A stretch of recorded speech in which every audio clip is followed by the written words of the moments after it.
Bonjour Père, Bonjour. vous êtes le directeur du service national pour l'unité des chrétiens à la conférence des évêques de France.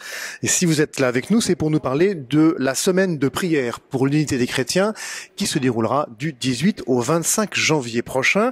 C'est une semaine vécue dans le monde entier. Les chrétiens de toutes confessions se rassemblent et prient pour leur unité. C'est une mise en œuvre concrète de l'œcuménisme ?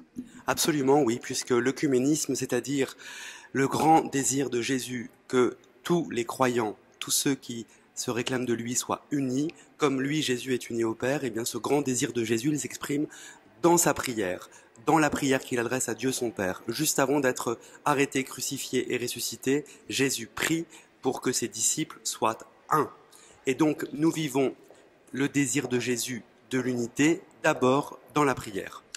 Nous réconcilier, l'amour du Christ nous y presse. Voici le thème de la semaine de prière pour l'unité des chrétiens. Nous avons donc besoin de nous réconcilier entre chrétiens de confessions différentes, Père.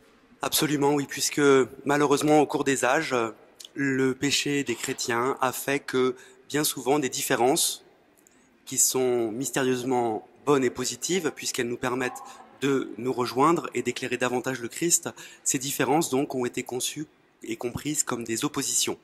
On a transformé les différences en opposition, en conflit, en combat, et donc nous avons besoin de voir que celui qui nous unit, Jésus, est plus fort que tout ce qui peut nous séparer. Quels sont les enjeux de l'œcuménisme aujourd'hui, finalement ? Fondamentalement, répondre au grand désir de Jésus que nous soyons un, pour contribuer à l'unité du monde, à l'unité des enfants de Dieu dispersés par le péché.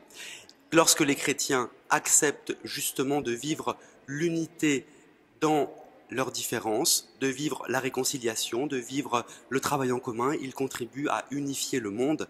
Ils donnent ainsi le témoignage de Jésus qui vient nous faire entrer dans la communion qu'il a avec Dieu. L'œcuménisme nous conduit vers l'unité, vers une seule et même confession, finalement ? Alors, le but de l'œcuménisme n'est pas de faire un panchristianisme, n'est pas de tout fusionner, mais c'est de pouvoir justement reconnaître la priorité de l'union avec Jésus, de pouvoir vivre ensuite sa vie chrétienne dans les différences légitimes, culturelles, linguistiques, sociales, historiques bien sûr, mais d'œuvrer ensemble avec le Christ pour être avec lui. À quoi inviter concrètement les catholiques juste avant cette semaine pour l'unité des chrétiens ?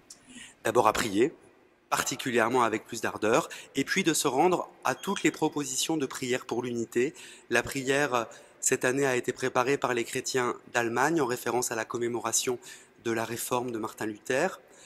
Et cette prière, c'est l'occasion bien souvent pour des catholiques de rencontrer des protestants, des orthodoxes, et de manifester que l'œcuménisme est d'abord une aventure spirituelle, est d'abord un lieu de prière, un lieu de sainteté, un lieu où on grandit dans l'amour du Christ, dans la rencontre avec lui, et cela par la prière.